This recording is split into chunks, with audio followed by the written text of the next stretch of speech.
Welcome to Healers in Business, your guide to thriving as a bodyworker turned business owner.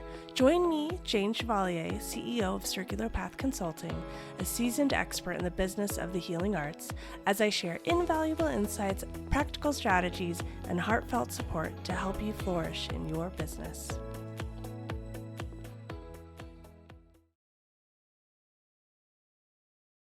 Do any of you guys have any anxiety or not really sure where to start with the website, or you have a website and you hate it, or you just are confused about the actual components that are important? Do you need one page? Is that good enough? Or do you need multiple tabs on the menu and multiple pages?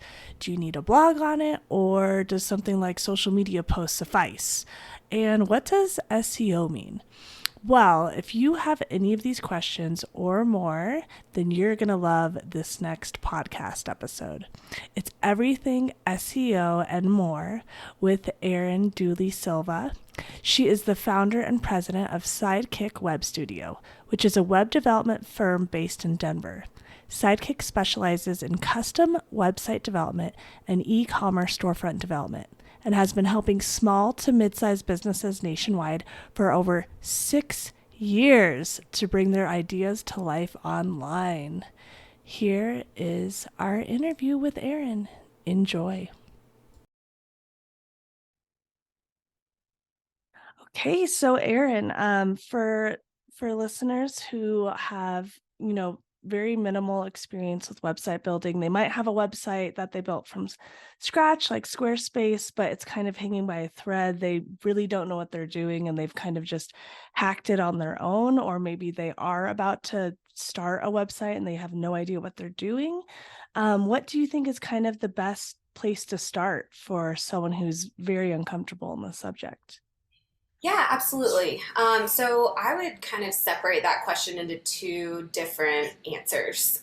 So starting first with people who are just starting out, or maybe they've had their small business for a little while, but they never set up a website for it. I'll kind of go through first what are the top priorities for those people, because it's a little bit different from somebody who maybe already has kind of a preliminary website going. Okay. So for somebody who's just starting out, I'd say, there's two main things that you're going to need to focus on first. The first one is you need to figure out, if you don't know yet, what is your business name? If you are not sure, or you're still kind of, trying to figure out what it is, you really need to make sure that you have a business name, a logo, and kind of an idea of what your brand is, because it can be really hard to set up a website if you don't know those things.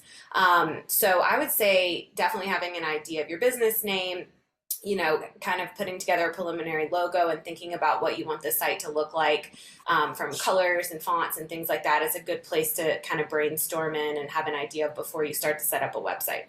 The second thing that I would say you're absolutely going to need to do is buy your domain.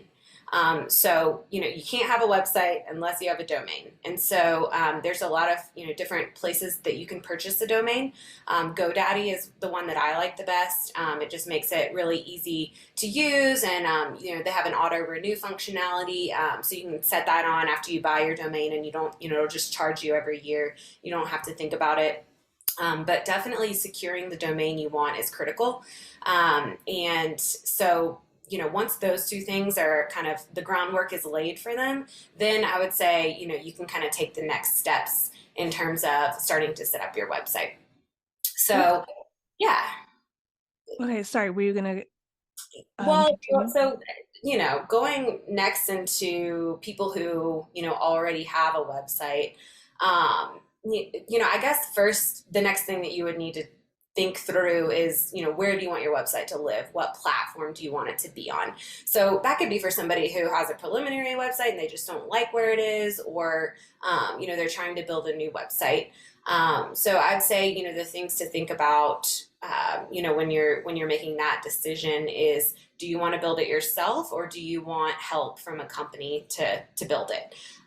So, there are multiple options there. Whether you go with a DIY website builder or you look around and, find a company locally to help you. And a lot of that can come down to budget. So I'd say kind of the next thing to determine would be, what is your budget for your website? Is your budget, $0, or is your budget, are you really looking to kind of invest in, a long-term solution for your company? And especially if you have an existing company, that can be sometimes easier to do. Okay. So it sounds like the most critical thing is budget when it comes to deciding whether or not you want to work with a professional website building company.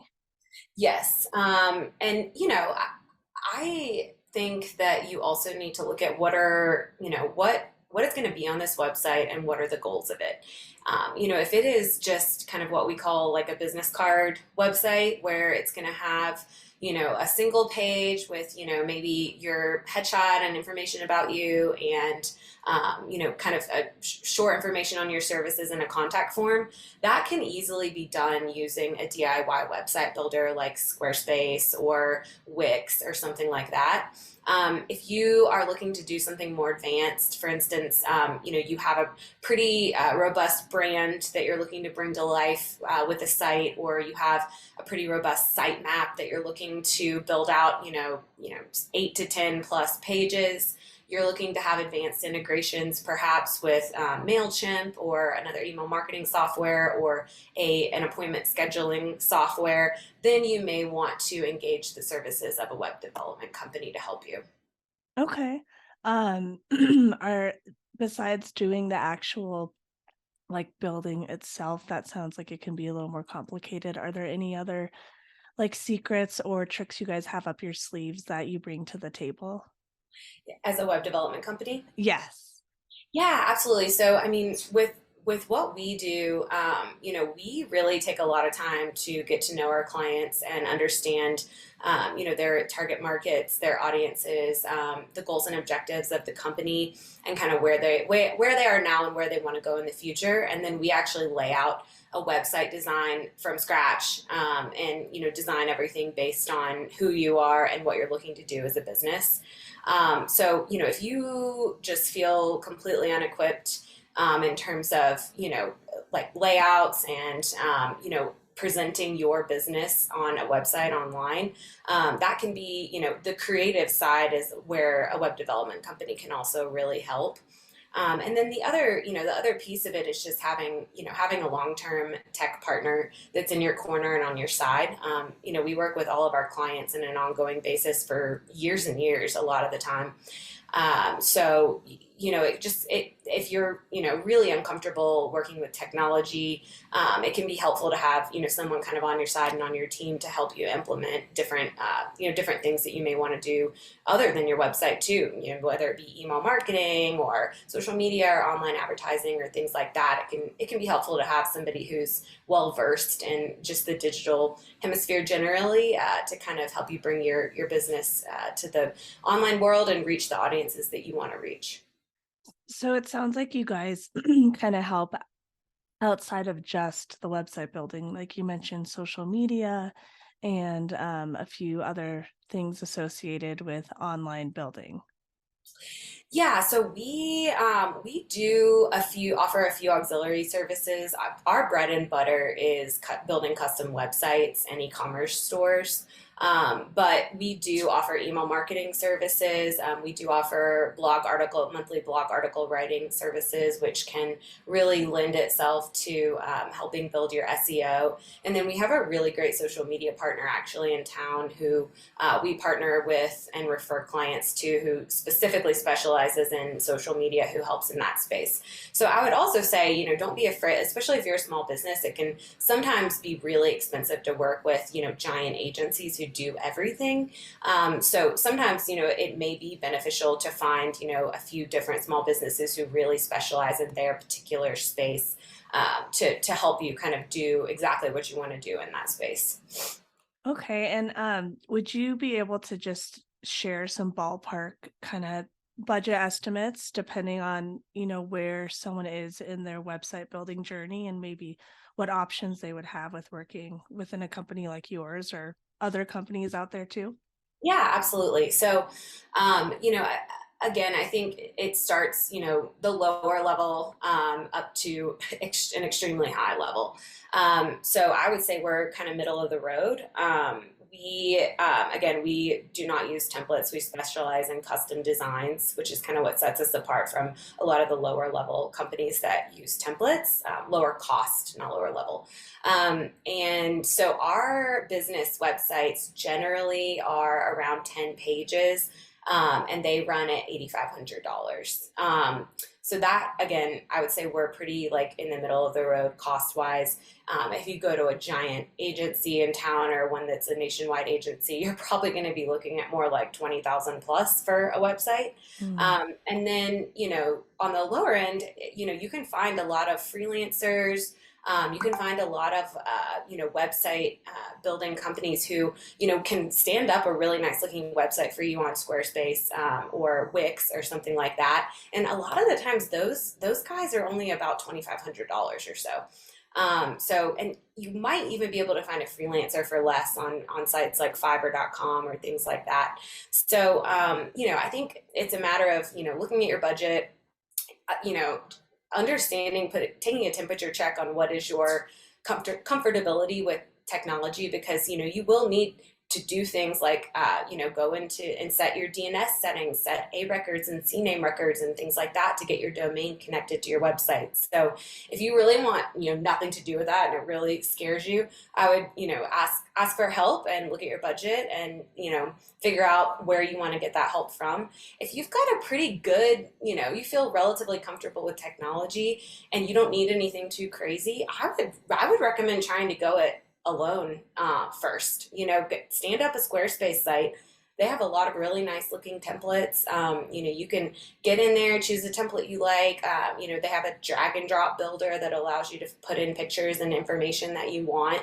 And then, they have step-by-step guides for, connecting your domain and, setting your meta titles and descriptions and SEO settings. So there's a lot of, educational help that they offer too for people who are looking to kind of DIY it. And, again, if you're not looking for anything too custom or crazy, that could be a good solution. Okay, well that's really uplifting, to encourage people to start out on their own. Definitely makes it sound doable, so that's good.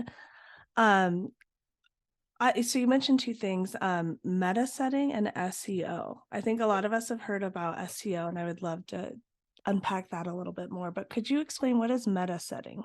Yep. So they're called meta tags, and your meta there's two different pieces: meta titles and meta descriptions. So just taking a step back and looking at SEO at large. SEO stands for search engine optimization, and essentially what that means is that you optimize your website and your business's presence online for Google. So Google can easily read your website, see and find the most important information, and return it in search results to the audiences that are looking for people like you.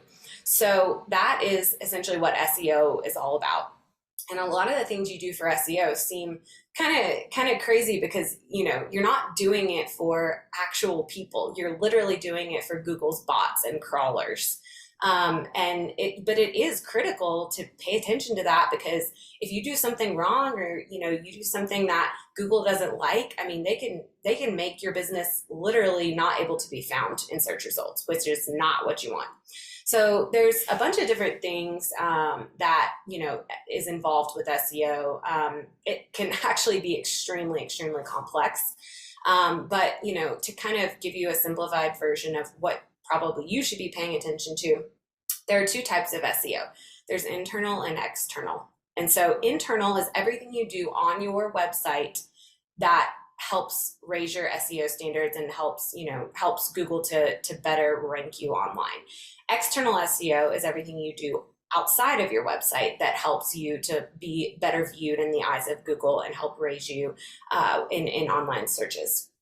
So let's start with internal SEO. So on your website, The good part about using some of these DIY website builders or a company is they will do all of this for you. There's a lot of things under the hood in the actual website code that matter to Google, and that is things such as semantic HTML, setting your H1 tags and all of your heading tags properly. That's making sure there's a sitemap so Google can see the pages that are on your site. Setting image alt tags. So, if an image doesn't load, there's a description of the image right there. So those Mhm. are all things that, you can't see on the front end, but that are under the hood in the code that actually matter to getting you ranked online. Now, a lot of these online website builders do all of that for you. So, you don't have to really worry about it. And if you're working with a company, they should be doing that for you too.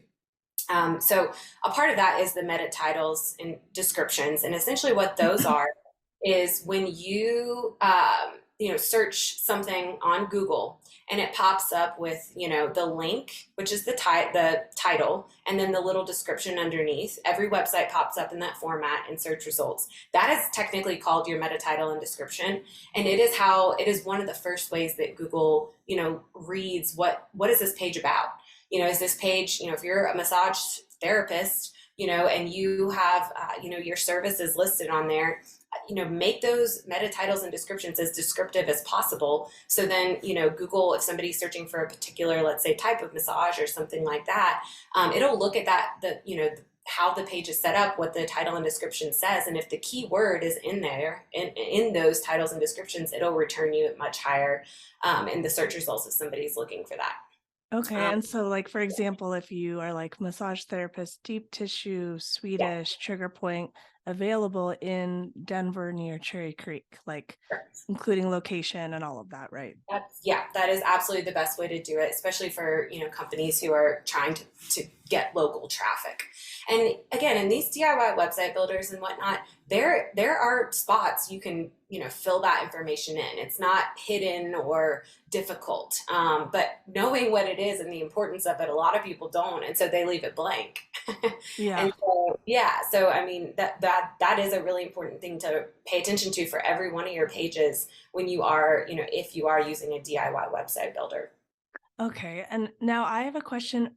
Are you going to continue to go on to your next point because with external? Because I have a question, another one about SEO. Yeah, so yeah, I can explain what external is quickly. Okay. It's pretty straightforward. So external SEO, the best thing to do for external SEO, especially if you're a small business, is number one, set up your Google business listing. Go to business.google.com, set up your business on Google. That without a Google business listing, you're basically invisible on Google Maps. Are definitely will not be at the top of the list in Google search results for local business searches. You have to have a verified Google listing, and that's the next part of it is getting verified. To get verified, Google needs a physical address, whether it's your business address or your home address or whatever it needs to be, and they will send you a postcard with a verification code on it, and then you can put it back, verify your business listing to say, yes, I am who I say I am. I'm a real person, I'm a real business. And that is just absolutely critical to do because, you have to think about like who are Google's target audiences? Their target audience is, everybody in the world who's looking for something. And they want to make sure that they're delivering search results that are most tailored to what their audiences are looking for and that are, a good search result. So they don't want to return a result of a business who, is maybe fake or maybe, scams people or things like that. So they want to deliver high quality results to their target audiences, and you have to do everything you can to make sure that your business is looking like a high quality business to Google. Mm. So the next thing to do after you set up your business listing on Google would be to start getting reviews on there. Google, again, wants to deliver high quality businesses in search results. And when they see this business has 35-star reviews, they're going to put you higher. They will put you higher than your competitor. And, it's absolutely critical that that is the spot where you push people to go review you. It's great if, you do some of those other review spots like, if you're a contractor, Angie's List and things like that, those are important. People look there. But Google, if you're actually looking for, organic search results and coming up higher, push people to leave a review on your Google business listing. And so the Google business listing, I know that unlike Google Maps, where people leave the reviews and we can see the actual reviews, if you like type in massage therapist Denver on Google Maps, that's where it pops up. But if you also are on just Google, like the web browser, and you type in massage therapist Denver, the Google map listing is directly connected to the Google web browser and will affect if you're on page one, right? Yep, that's right. So it's all the Okay. same listing. So the listing you see on Google Maps is the same as the listing you see in just search results. Having that Google business listing is the step in the right direction, really for all Google products. Other than maps and just search, they've got a ton of other products out there that fuel people finding you. And so having that be accurate, making sure, another big thing is making sure your information is streamlined. They also look at, okay, on Facebook their phone number is this, on Google Business their phone number is this, and on whitepages.com their phone number is listed as this. That looks to Google like that's shady. So making sure your business information is streamlined with the same name, the same URL, the same phone number, the same address across any place your business is online is another way to make sure that you look high quality and you look like a good search result in Google's eyes. Okay, that's a really good point. Um, and well, it's interesting because so many people don't have websites and they just advertise on social media. And with social media, it could be a fake business and you never know. But it's so funny because so many like successful people started with like they didn't have a website for like 5 years and they just got clients off of social media. Mhm. Yeah, and it is worth pointing out that you can verify your business on Facebook too. And if you are verified on Facebook, Google sees that as a true, authentic verification. So if just have a Facebook page and it's a verified business Facebook page, Google sees that as a positive, sign for your business, and it will rank you higher because of that.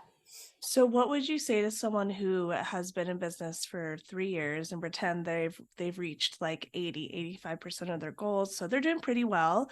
They haven't reached their goals 100%, but they're doing pretty well. What would you say to them about how getting a website would benefit them and their business? Yeah, I would just say that it literally can never hurt you. It can only help you to have a website. Having it, especially if you want to build your business and be found online. Of course, there are tons of people that I know that are, let's say influencers, things like that, that only function in the social media space. And they do very well. But if you're looking to build and grow your business, you know, people people see people with a website as valid. Mm-hmm. It adds so much validity to who you are, even if it's a simple one page website. If somebody searches you online and they can't find a website for you, it raises questions in this day and age. Mm-hmm. It, we live in the digital age, and your website a lot of the time is the first thing people see. When they're searching for a service online, or even if they're, let's say, a friend mentioned you and it's a direct referral, a lot of people will still go search you online and just to make sure that you are who you say you are and kind of learn a little more about you before they reach out. So, I would recommend every business in the entire world to have a website, even if it is a simple one page website with just your business name, what you do, and a simple contact form. Mm-hmm. Absolutely. Okay. Um, I want to circle back to SEO stuff really quick. Mm-hmm. So for instance, I have a client who shared with me that last year they spent I don't know, a couple thousand on SEO advertising Yeah. and like click funnels. Oh, And yeah. I was listening to one of my mentors online, and they were speaking about this exact subject with like ClickFunnels, paid advertising, all that stuff with SEO and Google.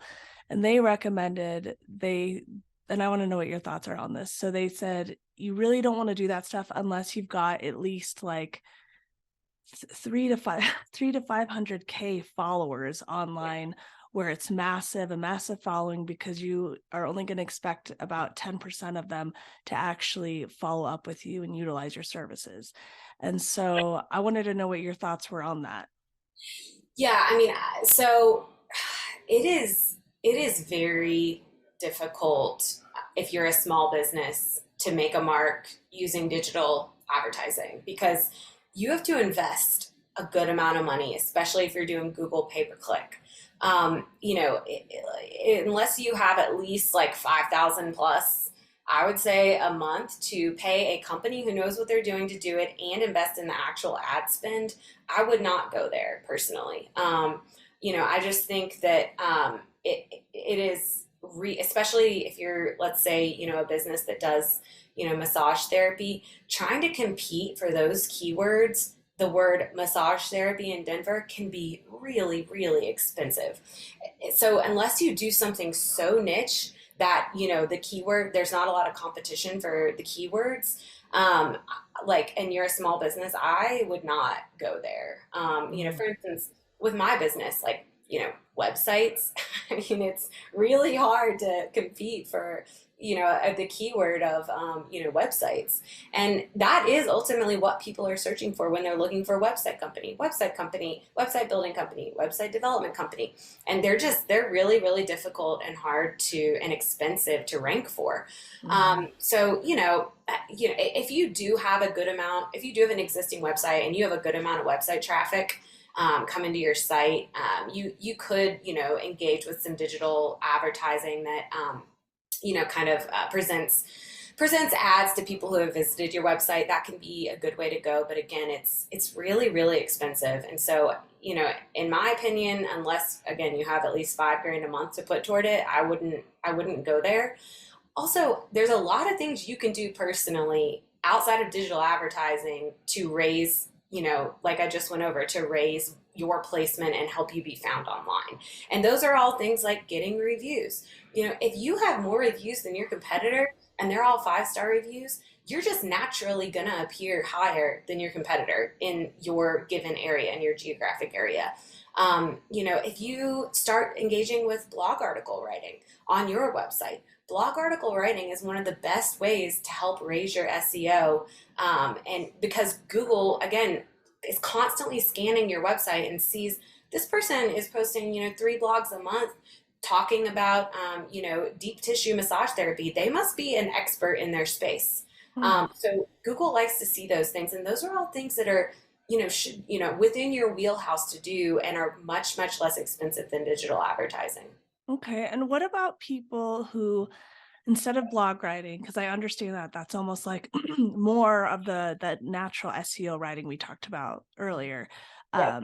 that's like on your homepage, but it's in blogs. What about someone who's like, hey, I want to make videos on YouTube, or I want to do a podcast or something like that? What would you say to someone who would want to do something more, video or audio based? Would that not have the same impact as a blog post, or is there a different way they could still make it No, work? yeah. Google certainly likes to see video content on your website. They rank you for that. And same with podcasts. Again, making sure you've got, all of the kind of meta data set up around that to tell Google what this video is about and, who this video is meant for is important. But any kind of content that you're adding to your website on a frequent basis, Google likes to see. If you are letting your website sit stagnant, it's not going to help you in the SEO world. A good thing to do is to install, everybody should do this, install Google Analytics on your website. It is free, Mm-hmm. and it will allow you to really delve a lot deeper into where clicks are coming from, what type of content is garnering clicks, what channels people are coming from. And it will allow you to create, not only a content creation strategy, such as should I be doing video? Should I be writing blog articles? Should I be focusing, on maybe Facebook advertising because I'm getting a lot of clicks from Facebook? It'll help you determine what your digital strategy should be. And it just gives you such a wealth of information. It literally can tell you down to the city where people are coming from your website, where they live.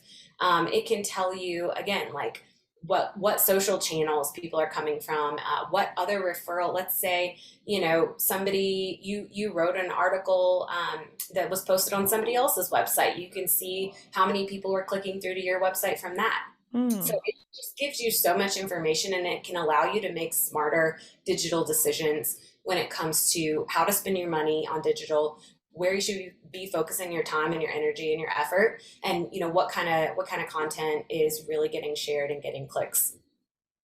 that's awesome. And that's so great that it's free too. So Yes. everyone should be installing Google Analytics because it's free and it gives you all of that information to know how you are getting visitors to your website. Yes, and it can literally show you too. I mean, like 5 people, 10 people shared this podcast or this video from my website to their website. And then, that's the other piece I haven't hit on yet from an external SEO standpoint is backlinks. Backlinks are another way that Google like attributes authority to you and your business and your website. If they see that, 100 people have shared this video or this blog article and it links back to your website, Google says, oh, this person must be an expert, or this person must really, be who they say they are if all of these people are, sharing their content to their website. So that is that is how video and audio can really be helpful in boosting your SEO is through people sharing it and backlinking back to your website. Okay, so for example, if I created a video tutorial on my website that involved you, for example, and then you shared that same video on your website and it linked back to my website. Yep, that's right. That's exactly how it would work.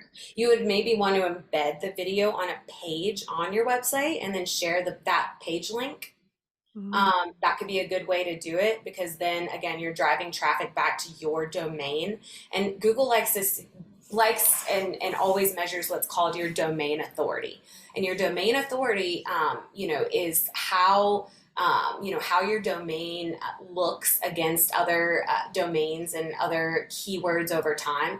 One thing that actually lends itself to domain authority, which is totally out of your control, is time. If you have only had your domain for a few months, compared to somebody who's had a domain for 5+ years, unfortunately, they're going to rank that person higher, who has had the domain for longer, has reviews, has this, has that. They look at things like that. So, setting up a website as soon as you can, getting your domain name and sticking with it, that can, again, help with your domain authority, along with other things like backlinks and things like that. okay. And what about going back to what you said earlier, Facebook or Instagram advertising? What are your thoughts on that? Yeah, I mean, Facebook and Instagram advertising are a lot cheaper than Mhm. pay per click.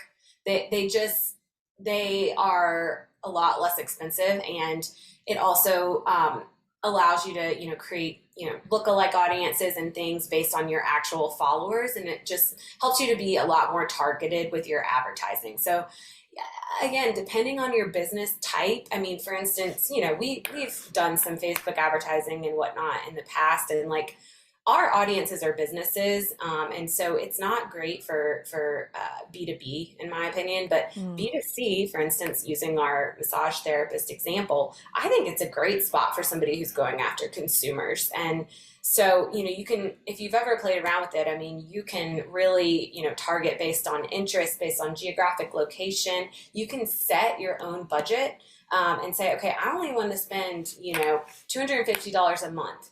And then, let your ads run from there compared to pay per click. You're paying based on clicks. And Mm. so, the budget can, it can spin out of control fast, and if you're not investing enough, it can be entirely ineffective. So yeah, I mean, for us, a B2C related business, smaller business, and you really want to do something digital advertising related, I like Facebook and Instagram advertising. Okay. Well, that's good to know. So yes, so maybe Facebook and Instagram. Yeah. And is it able to work with any budget? Like, what if you're like, I can only do $20 a month? Like, do you think that's still worth it, or do you think you have to have a minimum type of budget? Yeah, I mean, I think, Facebook will tell you those things. Like once you set all of the settings for the ad, it'll say, hey, we recommend spending, at least minimum of $100 a month or whatever based on these keywords that you set, this geographic area, these target audiences that you're interested in reaching. So again, it all comes down, no matter what type of digital advertising you're engaging with, it comes down to competition. How many other businesses out there and people out there are competing to reach that same audience? And if there's a lot of people trying to reach that same audience, it's going to be higher in cost, and you're going to need to Mm. invest more in order to make a difference and actually see a result, from that ad campaign. Again, if you're doing something super niche with super niche keywords, it can be less expensive and it can be easier, but at the same time, how many people are searching for, a really, really specific keyword like that? So it's also good to do some keyword research in your industry, which there's tons of tools if you just go online and search, keyword, SEO keyword explorer or SEO keyword research. There's lots of tools that you can engage with, and you can actually, see in your geographic area, like how many people are competing for massage therapists, how many people Mm. are, competing for deep tissue massage. How many people are searching for that keyword on a monthly basis? Maybe in Denver, more people are searching for deep tissue massage compared to just regular massage. Hmm. So it can give you a lot of insight and knowledge, and that data is all out there, if you look for it. Will you repeat what that's called again? There's a bunch of different tools out there. Like my company, we use one called SEMrush .com. However, caveat, that's a paid one, Mm. because of course we use it for our clients. But there are some free options out there too. Okay, and it's pretty much like SEO keyword tools, or Yep, yep. And okay.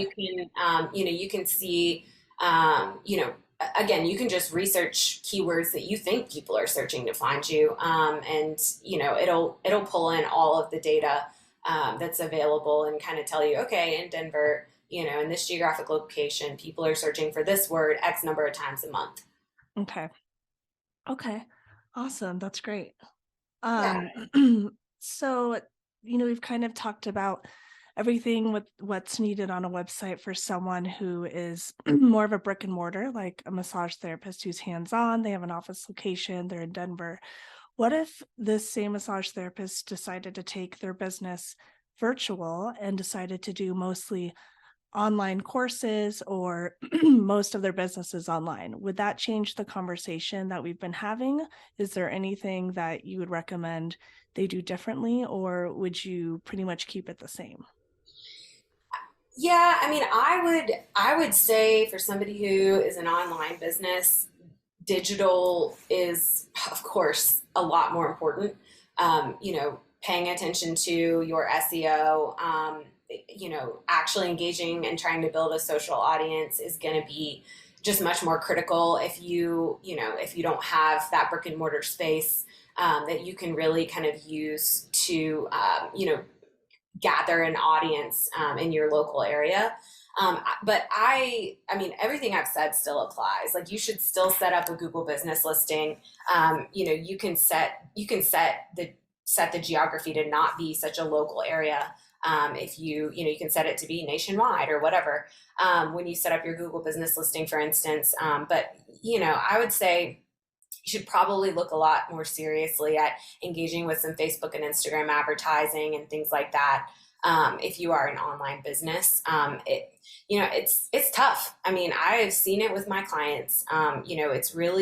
It's really hard to cut through the clutter, and the ones that I've seen that are successful in running online businesses, have an audience that they've already built on social that they then take and turn into an online membership program or, something like that, a consulting business, something like that, because they have an audience that is there and they're able to kind of already, speak to. But it's tough to cut through the clutter. There's a lot of stuff online, and if you're starting it from the ground up, I would say, look at everything digital that you can be doing, and it also doesn't hurt to do in-person things too, like go to events and network. Looking at stuff that's going on in your industry and starting to kind of develop that kind of grassroots way of reaching customers can be a good thing to think about as well. Hmm. Yeah, definitely creating those relationships in real life. Yeah, absolutely. I mean, I every client that I have who has transitioned into an online business that we've created some type of, like, let's say, membership website or things like consulting, whatever, for, they have some kind of audience that they've developed elsewhere. Like, I have one client who we built an online. She does yoga and bar classes, and she used to have a studio in Charlotte, North Carolina, and she closed it down during COVID and wanted to, and decided to move everything online. And so we built her this great online platform. It's a membership platform where people can pay monthly and then get access to all of her videos. And then she does all of her classes on video. We created this site that it makes it really easy to sort by class type and length and, the different things you need for the class. And then she runs her whole business online, but she already had a pretty solid, like, Instagram and social following due to having been an instructor in real life previously. Hmm. Yeah, so it was so helpful for her to kind of build that foundation in real life before taking it online. Yep, and that we've actually built two of those sites in the same one. We did one for somebody here in Denver too, and she worked. She had been an instructor locally, a workout instructor for a lot of years, and she had built a really solid Instagram following off of that, and then again transitioned into this online membership program, and she's been pretty wildly successful. But I mean, she had a lot of Instagram followers that she Mhm. was then able to promote the membership program to, right out of the gate. Mm, that's great. That's awesome. So it's almost like she was able to just lay the foundation before she even realized that that's what she would need. Right, exactly. And she didn't have a website or anything. You know how you were saying Hmm. earlier, a lot of people go years with no website. She was that person. And then, she decided to kind of take all of the momentum she had built on Instagram and transition it into monetize it essentially. Hmm. Um, so, that's when she kind of came out with her video platform. That's perfect. I'm so glad. Like, I'm just, that's so great that for a lot of people, like practitioners like that, the hands-on people that had to shut down during COVID, they were able to, create these online platforms and, make lemonade out of lemons. So I love hearing stories like that. Yeah, it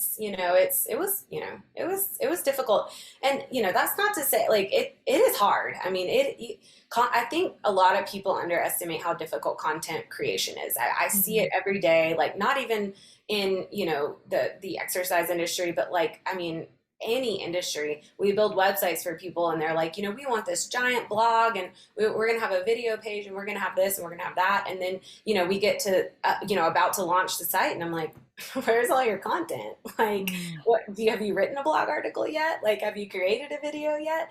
And people don't realize how hard it is and how much time and effort does go into literal just content creation. And so I would definitely look at yourself in the mirror before you decide to go after something like that and say, am I committed to this? Like, am I willing to sit down and write, for blog articles to be even successful in helping with your SEO, they need to be, Google just came out and said they need to be at least 1,500 words long.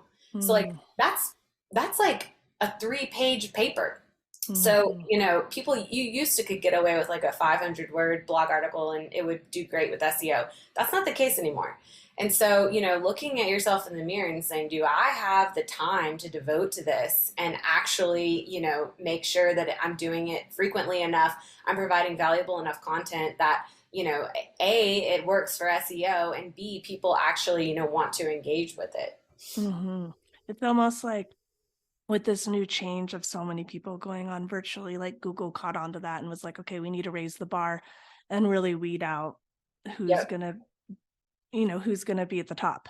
Yeah, it's exactly right. And with the advent of AI and stuff, I mean, Mm. it's only going to be more and more difficult to, kind of fudge it. Before, I mean, 10 years ago, people were literally doing this thing where they on there called keyword stuffing, where they would create a website page. They would just take as many keywords as they could. They make them white in color. They put them on a white background so you can't see them, and then you'd have a regular looking website page. But Google, the bots, they would read it as, wow, this person must be number one in their industry. They've got, the word massage 1,000 times on their page. Oh my And so, gosh.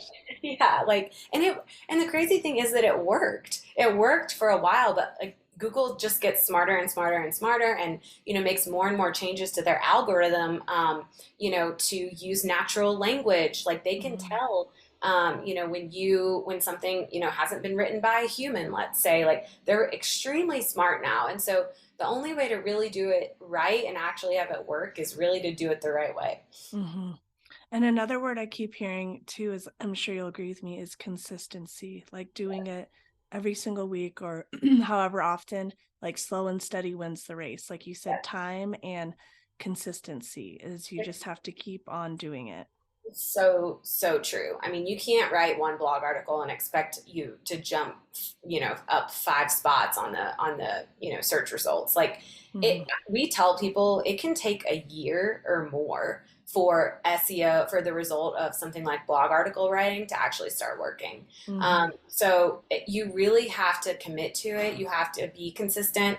We like to recommend at least 2 blog articles a month that are 1,500 words or more, that are SEO optimized in terms of having, proper H1, H2, H3 tags, that have a meta title and description, that have keywords worked into them. So there's a specific way to do it if you're looking for SEO to work, and then time and consistency, is what you need, and then eventually you will start seeing those results. But it certainly takes time, and same with even putting a website up. Like you buy a domain and you pop a website up, it can take 6 months for Google to even crawl the new domain and start indexing your website. There is a spot where you can submit your domain and your pages to Google and request for Google to crawl them, Hmm. which is something that we always recommend people to do if they have a new domain and a new website. But like, I mean, again, it's not in my control, it's not in your control, it's in Google's control. And it can take a little while for them to index your site. Hmm. It's so true. Like I have a friend who um launched a new product and she put up the website and I typed in the exact name of her website into Google and it didn't even pull up her website name. Mm-hmm. And I Yep. used the exact words. Yep. Yep. And Hmm. it's because Google hasn't crawled it yet. They Hmm. don't know it exists yet. So yeah, it's really interesting, and there's a lot of intricacies. And the real annoying part of it all is that they change their algorithms and these rules constantly. Mm. So staying, just like how now it's 1,500 words for a blog article. So staying on top of what's going on is really important if SEO is a part of your digital strategy. And I'd also say beware of people selling snake oil when it comes to SEO. You Mm. know, there are a lot of people out there who sell this, fantasy that is not real when it comes to SEO, and they rope people into these monthly contracts paying a lot of money. And they do quote unquote backlink building and things like that. I would just beware. A lot of those companies do not end up delivering what they say that they will. Again, SEO takes time. It can take a year or more. So anybody who says you're going to jump up in the ranks in 1 month or whatever, I would just be wary and do Hmm. your research before you engage with some of these SEO companies. Okay. Yeah, that's a great tip. Thank you. And to follow up on that, where is the best or what's the best way to stay current with the Google algorithms? Or is that just like impossible unless you're like in it, like a professional like you? No, so if you just search like the like Google SEO algorithms on Hmm. online, it the first thing that will pop up is whatever their most recent release is, which goes through all of the changes that they've made to their algorithms. It will go through. They are constantly doing releases every couple months. So you can always read the latest stuff. It can get highly technical. So what I would recommend people doing also, if you search that, a lot of the times various online publications and things will take whatever has been released in the most recent release and kind of put it in layman's terms and Okay. release articles that kind of explain to people like this is important, this is what this says. So yeah, I mean, I think there's even, I think, an SEO, I forget exactly what it's called, but there's like an SEO publication out there that literally writes articles and is like a journalistic publication that writes articles about what's going on in the world of SEO.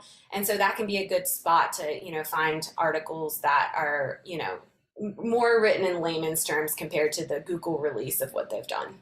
Okay. That's great to know. Wow. So much great and, you know, overwhelming information here. I know it can be very overwhelming. And that's why, what I recommend is starting basic. Like, just, get a website, period. That is a must have, in my opinion, if you are looking to get new customers for a business. If Mhm. you're an influencer or something like that, you may not need a website. But if you are looking to get new customers, you really need a website. And it's not, if you go to Squares, I like Squarespace out of all the website builders personally. Go to Squarespace, set up an account, put up a simple website. It doesn't have to be anything crazy, but it will really just add to the legitimacy of your business, and it's just a really good starting point. Awesome. Any other final thoughts or any other words of advice? I don't think so. I mean, yeah, I would just say, yeah, the two biggest things are getting a website, getting a Google business listing, and get reviews. People reviews not only help you with Google, they help you with people too. Like that is the Mm. one thing you're doing that actually helps with your target audience and with Google. When people think about yourself and when you search for something online, what do you go for? You go for the company that's got the best reviews. So getting reviews can be a really, really good way to build your business and attract customers and also help your SEO rankings. But really, you need a website first if you can.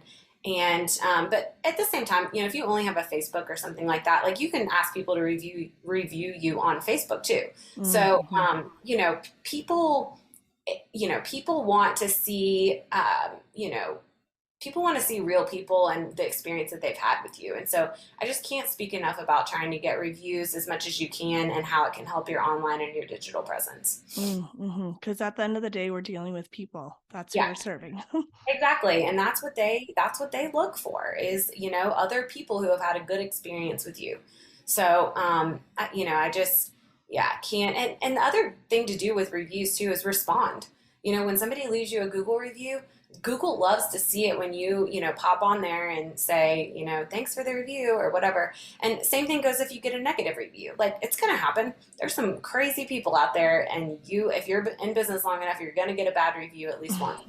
And so, respond to them and explain the situation. Like, I'm so sorry you're unhappy. This was the situation and blah, blah, blah. And so, that can be a good thing to do too when you're dealing with review building. Okay. That's great feedback. Yeah. Okay, Yeah. so if people want to work with you, Erin, what's the best way for them to find you? Yep. So our website is sidekickwebstudio.com. And we have, if you just go to the contact page, there is a contact form on there.